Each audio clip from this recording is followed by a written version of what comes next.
Love Shots by Love Guru. Only on Radio City. Radio city கேட்குறீங்க, நான் உங்கள் love குரு. ஒருத்தங்க மனசை திறந்து பேசணும் அப்படின்னா அதுக்கு ஒருத்தவங்க காது கொடுத்து கேட்கணும். உண்மையாக காது கொடுத்து கேட்குறாங்கன்னா மனசை திறந்து பேசுகிறதுக்கு யாரும் யோசிக்க மாட்டோம். நம்மளை ஜட்ஜ் பண்ண மாட்டாங்க அப்படின்னா மனசை திறந்து பேசுவோம். நானும் உங்களை ஜட்ஜ் பண்ண போகிறது இல்லை.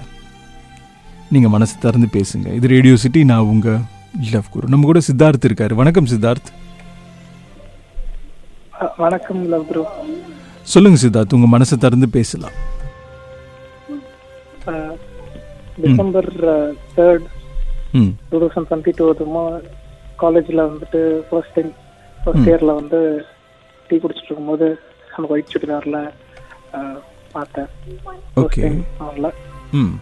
அப்புறமா ஃப்ரெண்ட்ஸ் எல்லாமே பார்த்துட்டு நான் கேட்டேன், அந்த மாதிரி பேர் என்னன்ற மாதிரி கேட்டிருந்தேன். அப்போது அதை வச்சு என் பேர் சொன்னதுக்கப்புறம் அதை வச்சு நான் கலாய்க்க ஆரம்பிச்சிருங்க. ஓகே. ஒரு 1 year அந்த மாதிரி போச்சு. ஆட்டோமேட்டிக்கா வந்து என்ன அவங்க அறியாமலே வந்து அவங்களோட இன்ஸ்டாகிராம் ஐடி வந்து எனக்கு கிடைச்சது என் ஃப்ரெண்டோட ஃப்ரெண்ட் மூலமா. எனக்கே கொஞ்சம் ஆச்சரியமா இருந்தது. பிகாஸ் நம்ம ஒரு கஷ்டா பார்த்து ஒரு பொண்ணை வந்து தூரத்துல பார்த்துருப்போம். அவங்களோட ஐடி வந்து நான் வந்து ட்ரை பண்ணாமலே என்கிட்ட கிடைக்கும் போது ரொம்ப வித்தியாசமா இருந்துச்சு. கிடைச்ச உடனே வந்து நான் கடகடன்னு உட்காந்து என்ன பண்றது தெரியல, ஃபாலோ பண்றேன், அப்புறம் அன்ஃபாலோ பண்றேன். பயமாவே இருந்துச்சு அந்த ஃபாலோ பட்டன் கொடுக்கறதுக்கு. ஒரு வழியா எப்படியோ அந்த ஃபாலோ பட்டனை கிளிக் பண்ணிட்டேன். அப்புறமா திடீர்னு வந்து அந்த ஃபாலோ பேக்னு திரும்ப வந்துச்சு. அவங்க எனக்கு யாருன்னு என்ன அவங்களுக்கு தெரியுமான்னு கூட தெரியல. இருந்தாலும் ஏதோ யாரோ சொல்லிட்டு பேக் ஃபாலோ பண்ணிட்டாங்க. அதுக்கப்புறமா அப்படியே கொஞ்ச நாள் போச்சு. ஒரு கிட்டத்தட்ட ஒரு 3 to 4 months போயிருக்கோம். 4 months போச்சு. 4 monthsக்கு அப்புறமா என்னாச்சுன்னா கொஞ்சம் கொஞ்சமா அவங்களோட எல்லாத்தையுமே ஷேர் பண்ண ஆரம்பிச்சாங்க. ஷேர் பண்ணதான் எனக்கு அவங்களை பத்தி நிறைய விஷயம் தெரிஞ்சது. அப்பதான் அவங்களோட பாஸ்ட் ஸ்டோரி பத்தி தெரிஞ்சது. ஆக்சுவலி அவங்ககிட்ட லவ் பத்தி இன்ட்ராக்ட் பண்ணிட்டு இருந்தேன். அப்போ இந்த லவ்ல எல்லாம் இன்ட்ரெஸ்ட் இல்லை, அது ஆல்ரெடி ரொம்ப ஹர்ட் ஆகும், அது வேண்டான்னு என்கிட்ட சொன்னாங்க. அப்ப நான் என்ன சொன்னேன், இது அப்படிலாம் இல்லை, ஏதாவது பண்ணிருக்கியான்னு கேட்டேன். அப்பதான் அந்த விஷயம் ஓப்பன் அப் ஆச்சு. அதுக்கு அவங்களுக்கு ஆல்ரெடி ஒரு ரிலேஷன்ஷிப் இருக்கு. அதுல அவங்க ரொம்ப வந்துட்டு ரொம்ப அவங்கள உண்மையா நம்பியிருக்காங்க. அவங்கதான் வேணும்ட்டு ரொம்ப ஆசைப்பட்ட ஒரு ஆளு. அவங்கள விட்டு வர முடியல, ஆனாலும் வேற வழி இல்லாம இப்ப நான் பிரேக்கப்ல இருக்கேன் அப்படின்ட்டு எனக்கு ஷேர் பண்ணாங்க. அது கேட்கும் போது எனக்கு கொஞ்சம் ஒரு மாதிரி, பிகாஸ் நான் அதுல பார்க்கும்போது சிங்கிளா நினைச்சு பார்த்தேன். திடீர்னு பார்த்தா இவங்களுக்கு இப்படி ஒரு பேக் ஸ்டோரி இருக்குன்றது எனக்கு தெரியாது. அது கேட்கும் போது கொஞ்சம் ஆச்சரியம் கலந்த ஒரு சோகமா இருந்துச்சு. இப்படி எடுத்துக்கிறது தெரியல. ஏன்னா இதுக்கப்புறம் நம்மளால அந்த கண்ணோட்டத்துல பார்க்க முடியாது. பிகாஸ் என்னதான் வந்து பிரேக்கப் இருந்தாலும் நம்ம திடீர்னு நடுவில் போயிட்டு அது தப்பா இருக்கும் அப்படி சொல்லிட்டு அதுக்கப்புறமா கொஞ்ச நாள் மறுபடியும் அதே மாதிரி போச்சு. என்னால அதுக்கப்புறம் என்ன பேசுறதுன்னு தெரியல. அதே மாதிரி பேச ஆரம்பிச்சேன். சரி ஓகே, நீ அவங்க கிட்ட பேசுறியா அப்படின்ற மாதிரி பேச ஆரம்பிச்சேன். சரி. கொஞ்ச நாள் அப்படியே போயிட்டே இருந்தது. ஒரு 6 to 8 months போச்சு. அந்த 8 months எல்லாம் போனதுக்கு அப்புறமா அதுக்கப்புறம் ஒரு சர்டன் பீரியட்ல வந்து அவங்க வந்து ஒரு சாக்லேட் வந்து கிளாஸ்ல கொடுத்தாங்க. உங்களுக்கு அந்த கிட்கேட் சாக்லேட் ஒன்று கொடுத்தாங்க. என்ன இன்னைக்கு உனக்கு பர்த்டே இல்லையான்னு கேட்டா, இல்ல அவனுக்கு பர்த்டே அப்படி சொன்னாங்க. எனக்கு அப்ப வரைக்கும் தெரியாது இவங்க திரும்ப வந்து பேட்சப் ஆயிட்டாங்க அப்படின்னு சொல்லிட்டு திரும்ப கொடுத்தோடனே எனக்கு ஒண்ணுமே புரியல. பிகாஸ் லாஸ்ட் வீக் வரைக்குமே அவங்க கூட சண்டை, பிரேக்கப்ல இருக்கேன், லவ் வேணான்னு சொல்லிட்டு இருந்தா அதே பொண்ணு எனக்கு திடீர்னு அவனுக்கு பர்த்டே இந்த சாக்லேட்னு நீட்டா. எனக்கு என்னமே புரியல. எனக்கு நான் கேட்டேன், என்ன திரும்ப பேச ஆரம்பிச்சிட்டியான்னா நாங்க திரும்ப சேர்ந்துட்டோம் அப்படின்னா. அதுதான் ஃபர்ஸ்ட் இந்த படத்துல சொல்ற மாதிரி சைக்காட்டிக் டிசார்டர் மாதிரி அது ஒரு மாதிரி ஃபர்ஸ்ட் ஹிட்டா இருந்துச்சு.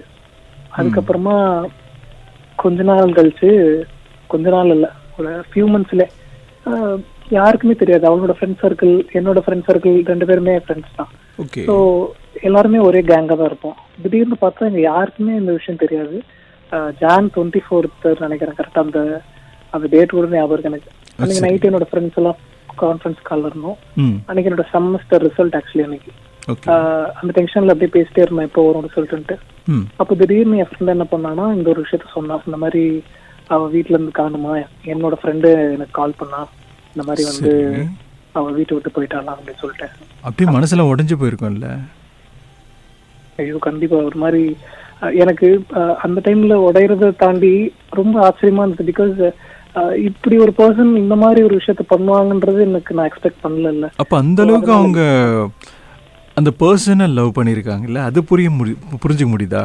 ஆமா, அது ரொம்ப ஜாஸ்தி. அதாவது நான் என்ன நினைப்பேன் அடிக்கடி, வேர்ல்டுல ரொம்ப லக்கியஸ்ட் பர்சன் வந்து அந்த பையன் தான் நினைப்பேன். பிகாஸ் இப்ப இருக்கிற வேர்ல்ட்ல வந்து நீதான் எனக்கு வேணும்னு சொல்லிட்டு ரொம்ப அடம் பிடிச்சு எல்லாரையுமே விட்டுட்டு வர்றதுன்றதெல்லாம் வந்து ரொம்ப பெரிய விஷயம். ஆமா, இப்பெல்லாம் வந்து நான் இது சொல்லும் போது சில பேர் வந்து என்ன வெறுக்க கூட செய்யலாம். என்னன்னா ட்ரூ லவ் அப்படின்னு பார்க்க முடியுதான்னு கேட்டா இல்லை.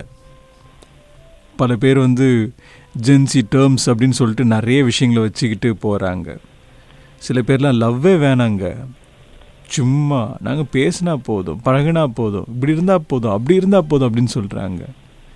இன்றைக்கி லவ்ன்றாங்க, நாளைக்கு பிரேக்கப்னு சொல்கிறாங்க, நாளைய மறுநாள் பார்த்தா வேற ஒருத்தவங்களோட லவ்னு சொல்கிறாங்க. இதெல்லாம் பார்க்குற இதெல்லாம் மீறி எனக்கானவன் அவன், எனக்கானவன் அவன், அவனுக்காக நான் இருப்பேன், அவளுக்காக நான் இருப்பேன் அப்படின்னு சொல்லுறதுலாம் பெரிய விஷயம். ட்ரூவாக லாயலாக இருக்கிறது அழகாக இருக்கும், நிம்மதியாக இருக்கும் லவ் பண்ணும்போது. இல்லைன்னு வச்சுங்க, ஐயோ அவள் என்ன பண்ணுறாளோ அப்படின்னு சொல்லிட்டு யோசனை, கால் பண்ணால் எங்கே பேசிகிட்டு இருக்காளோ அப்படின்னு ஒரு பயம், பயத்தோட லவ் பண்ணி அப்புறம் என்ன நடக்க போகுது? இப்போ என்ன நடக்குது, எப்போ என்ன சிச்சுவேஷன் நண்பா? அதுக்கப்புறமா அவங்க வந்து அந்த மாதிரி ஆன பிறகு 24th ஆயிடுச்சு. அப்புறமா அவங்களும் அடுத்த நாளே 25th வந்துட்டு அவங்க வீட்டிலே வந்துட்டு அந்த பையன் வீட்டிலே வந்து 2 பேருக்கும் மேரேஜ் பண்ணி வச்சுட்டாங்க. அதுக்கப்புறம் மறுபடியும் பேசுனீங்களா? லாஸ்டா அதான் ஒரு அதுவா ஒரு சிச்சுவேஷன் கிரியேட் ஆச்சு. ஒரு காம்படிஷன்ல ஒரு டீமா மேக் பண்ற மாதிரி, அந்த டீம்ல வந்து அந்த பொண்ணு இருக்கிற மாதிரி ஒரு சிச்சுவேஷன் கிரியேட் ஆச்சு. அப்போ வந்து எனக்கு பேசுற ஒரு சிச்சுவேஷன் கிடைச்சது. ஆனா என்னால பேச முடியல அந்த டைம்ல. புரியுது, அது என்னவோ தெரியல எனக்கு. இப்போ என்ன சிச்சுவேஷன்ல இருக்கீங்க?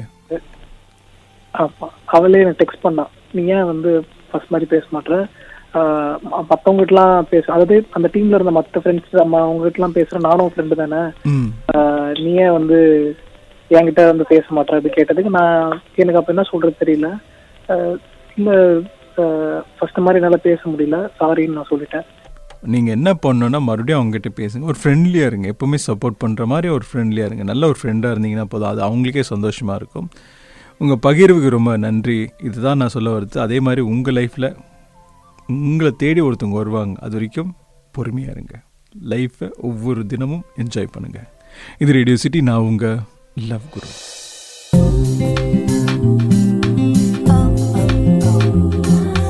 Love Shots by Love Guru. Only on Radio City.